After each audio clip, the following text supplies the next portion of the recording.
Imagina a cena. Paris, 1945. A cidade tinha acabado de ser libertada, mas o clima ainda estava pesado. Numa sala de conferências superlotada, caótica, com gente quebrando cadeira para conseguir entrar, Jean-Paul Sartre sobe no palco. O que ele apresentou ali se tornaria uma das defesas filosóficas mais famosas e polêmicas da história. Bora mergulhar no que ele disse naquela noite. Essa palestra, O Existencialismo é um Humanismo, foi basicamente a resposta do Sartre a uma chuva de críticas que vinha de todos os lados, de comunistas a católicos. Ele queria, de uma vez por todas, botar os pingos nos is sobre o que a filosofia dele realmente significava. E o resultado virou um texto fundamental. E olha, as críticas não eram leves, não. O existencialismo tinha essa fama de ser uma filosofia para baixo, sabe? Que levava ao desespero, que via o ser humano como um ser isolado, focado só no que há de ruim na vida. Para piorar, diziam que, ao tirar Deus da jogada, era como se ele dissesse que vale tudo. Para muita gente, era a receita para o caos e para a inércia. Mas aí o Sartre vira o jogo. Ele argumenta que todas essas críticas partem de um grande mal-entendido sobre uma única ideia central. Uma ideia que basicamente vira séculos de filosofia de ponta cabeça. É a ideia de que, para nós, seres humanos, a existência precede a essência. Para entender, vamos pensar do jeito tradicional. Antes de um artesão fazer, sei lá, um corta-papel, ele tem um conceito na cabeça. Ele sabe para que serve, como vai ser feito, a ideia, o projeto, a essência vem antes do objeto físico, que é a existência. Isso valia para tudo, desde um livro até a teologia, onde Deus primeiro concebe a natureza humana para depois criar a humanidade. E é aqui que o Sartre dá o pulo do gato. Ele usa essa mesma lógica para mostrar como a gente é diferente. Um corta-papel é definido antes mesmo de existir. Já o ser humano, para o Sartre, é o exato oposto. Primeiro, a gente simplesmente existe. A gente aparece no mundo, sem um propósito, sem uma natureza definida. É só depois, através das nossas escolhas e das nossas ações, que a gente vai criando a nossa própria essência. E essa frase resume tudo de forma brilhante.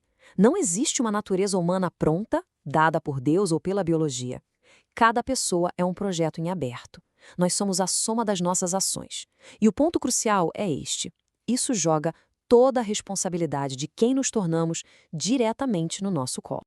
E essa liberdade radical, claro, tem consequências. Consequências profundas e às vezes bem assustadoras.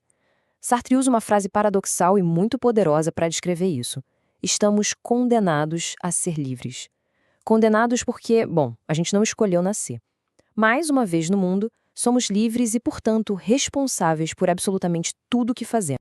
Para descrever essa condição, Sartre usa 3 termos que, de primeira, soam bem sombrios e são quase sempre mal interpretados: angústia, desamparo e desespero. Mas, para ele, esses não são sentimentos negativos que a gente tem que evitar. Pelo contrário, são as próprias condições para uma ação autêntica. Angústia, para o Sartre, não é o nervosismo do dia a dia. É o peso esmagador da responsabilidade que a gente sente quando percebe que cada escolha nossa não é só para nós. Ao agir, é como se a gente estivesse criando uma imagem do que acreditamos que um ser humano deveria ser, como se a humanidade inteira estivesse olhando e tomando nota. O desamparo vem da conclusão de que se Deus não existe, não tem um manual de regras vindo do céu para nos guiar. A gente está por conta própria, sem desculpas. Não dá para culpar uma natureza humana ou um plano divino pelas nossas ações. É aquela ideia do Dostoiévski. Se Deus não existe, tudo é permitido. Só que para o Sartre isso não é uma festa, é a constatação do nosso total abandono. Para ilustrar o que é esse desamparo, Sartre conta um caso real. Um aluno procurou-lo com um dilema impossível durante a guerra. Ele deveria ir lutar contra os nazistas, vingando o irmão e servindo a uma causa maior, ou deveria ficar e cuidar da mãe, que só tinha ele no mundo. Uma moralidade dizia para lutar pela pátria, outra para ser leal à família. E aí? Qual o seguinte? E a resposta do Sartre é radical. Ele não oferece uma solução pronta. Pelo contrário, ele diz que nenhuma moral, nenhuma regra externa pode decidir por aquele jovem. Ele está sozinho. Ele precisa escolher. E ao escolher, ele precisa inventar a própria moral, o próprio caminho. É como estar na frente de uma tela em branco. É preciso ter a coragem de dar a primeira pincelada e assumir a responsabilidade pela obra inteira. E, por fim, o desespero. De novo, não é sobre se sentir sem esperança e não fazer nada. É exatamente o oposto. É sobre agir sem se iludir. Significa focar estritamente naquilo que está sob nosso controle, nas nossas ações, sem contar com um futuro incerto ou com a ajuda de forças que a gente não comanda. É o chamado ao pragmatismo, a ação direta. Então, juntando tudo isso, a gente percebe que, longe de ser uma filosofia que leva à inação, ao quietismo, Sartre defende que o existencialismo é, na verdade, a doutrina mais radical da ação. Vamos ver como isso funciona na prática. A diferença fica muito clara quando a gente pensa em alguém considerado covarde. A visão determinista, a desculpa, seria dizer: eu nasci assim, meu temperamento é esse. O existencialismo diz não, ninguém nasce covarde. Uma pessoa se torna covarde através de seus atos, de suas renúncias, e o mais importante, ela pode a qualquer momento escolher agir de outra forma e deixar de ser. Isso nos leva a outra afirmação poderosa. Nossas intenções, nossos sonhos, nosso potencial, nada disso nos define. O que nos define é o que a gente de fato faz. O gênio de um artista não é o que ele poderia ter criado, mas as obras que ele realmente produziu. A vida de uma pessoa é o conjunto de suas ações. Ponto final. E quando a gente foge dessa responsabilidade, quando culpamos as circunstâncias ou dizemos, eu não tive escolha, estamos agindo de má fé, segundo Sartre. É uma mentira que contamos para nós mesmos para tentar escapar do peso da nossa própria liberdade. E tudo isso nos traz de volta ao título da palestra.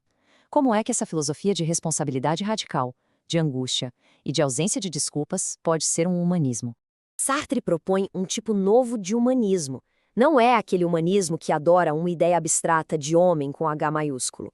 É um humanismo que reconhece que não existe outro legislador além de nós mesmos. O universo não tem um plano para a gente. Nós é que somos os criadores de valor no nosso próprio universo, o universo humano.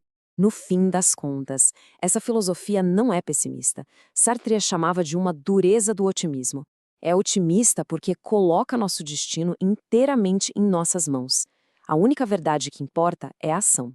É o que a gente faz com a liberdade que nos foi dada. E aqui está a mensagem final, e talvez a mais libertadora de todas. O sentido da vida não é algo a ser descoberto, como um tesouro escondido. É algo a ser inventado, a ser criado. O valor da vida é nada mais do que o sentido que a gente escolhe dar a ela, a cada momento, com cada ação. E assim, a filosofia de Sartre nos deixa na frente do espelho. Cada pessoa é livre, cada pessoa é responsável. A pergunta que ecoa, então, não é só filosófica, mas profundamente pessoal. O que se faz com essa liberdade?